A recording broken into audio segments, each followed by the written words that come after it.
صدق رسوله النبي الأمين الكريم ونحن على ذلك لمن الشاهدين والذاكرين والحمد لله رب العالمين. پہلی گزارش ہے کہ آواز بند کر لیں، اپنے کانوں کو کھول لیں اور زبان کو خاموش کر لیں. مجمع میں کوئی کسی کو خاموش نہ کرائے بلکہ خود خاموش ہو جائے. جب تک ماحول سنجیدہ نہیں ہوگا کوئی مطلب کی بات آپ نہیں جان پائیں گے. اس لیے ہم گزارش کریں کیا جا سکتا. ارے جن کو اللہ داخل کرے اس کو بندہ خارج کر ہی نہیں سکتا. واہ واہ واہ، کیا بات ہے. سارے صحابہ سے اللہ راضی ہو گئے. سبحان اللہ سبحان. میں قرآن کی بات کر رہا ہوں جعفر پور والوں، مجھے اس کا کوئی خطرہ نہیں کہ کوئی اعتراض کرے اٹھ کر.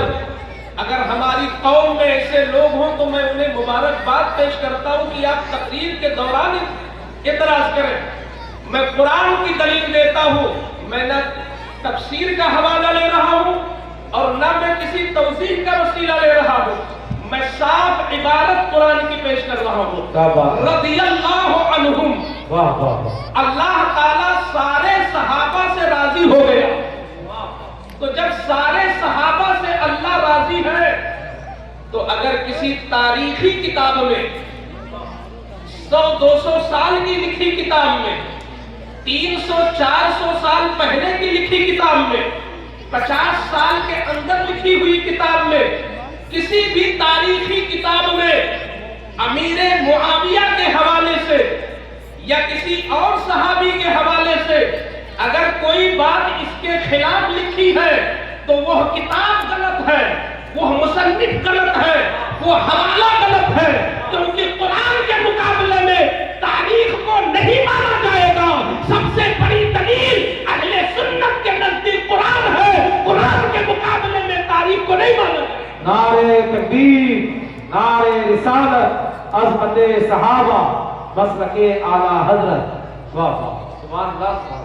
کیا کہنے ہیں. میں بتانا چاہتا ہوں آپ عقیدہ اہل سنت کی روشنی میں صحابہ کو سمجھیں.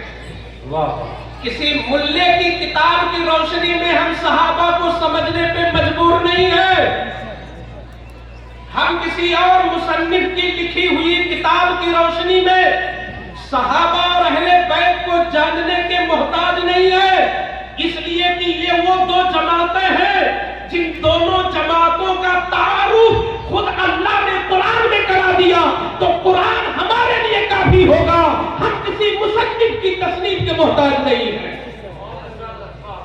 رضی اللہ عنہم، اللہ ان سب سے راضی ہو گیا. یہ صحابہ ہے. اور اہل بیت کو ذرا دیکھو.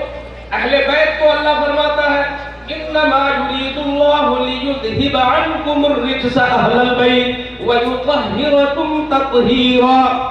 اللہ فرماتا ہے کہ اللہ کی مرضی یہی ہے کہ اے نبی کے گھر والوں، اے اہل بیت، اے مولا علی، اے فاطمہ، اے حسن و حسین، اللہ کی مرضی یہ ہے کہ اللہ تمہیں خوب خوب پاک کر دے. یعنی اتنا پاک کر دے کہ تمہارا ظاہر بھی پاک ہو، تمہارا باطن بھی پاک ہو. نہ تمہارے اخلاق میں کجی ہو، نہ تمہارے ایمان میں کجی ہو، نہ تمہارے عمل میں کجی ہو، نہ تمہارے قول میں، نہ تمہارے عمل میں کہیں سے کوئی کمی رہ ہی نہ جائے. یہ اللہ کی مرضی ہے اور اللہ کی مرضی کو کوئی ٹال نہیں سکتا. اللہ کی شان یہ ہے فعال لما یرید، وہ جو چاہتا ہے کرتا ہے. یفعل ما یشاء، اللہ جو چاہتا ہے کرتا ہے. تو جب اللہ کی مرضی یہ ہوئی کہ وہ اہل بیت کو پاک و صاف کر دے تو اب اللہ کی مرضی کو کوئی ٹال نہیں سکتا. تو نتیجہ یہ نکلا کہ اللہ نے اپنی مرضی کے مطابق اہل بیت کو ستھرا کر دیا، اہل بیت کو پاک کر دیا، اہل بیت کو پاکیزہ بنا دیا. تو قرآن اہل بیت کو پاکیزہ کہہ رہا ہے. قرآن صحابہ سے اللہ راضی ہے یہ قرآن بتا رہا ہے. تو اب ہم اہل بیت اور صحابہ کو سمجھنے کے لیے ہم تاریخ کا سہارا نہیں لے سکتے. تاریخ سے کس کو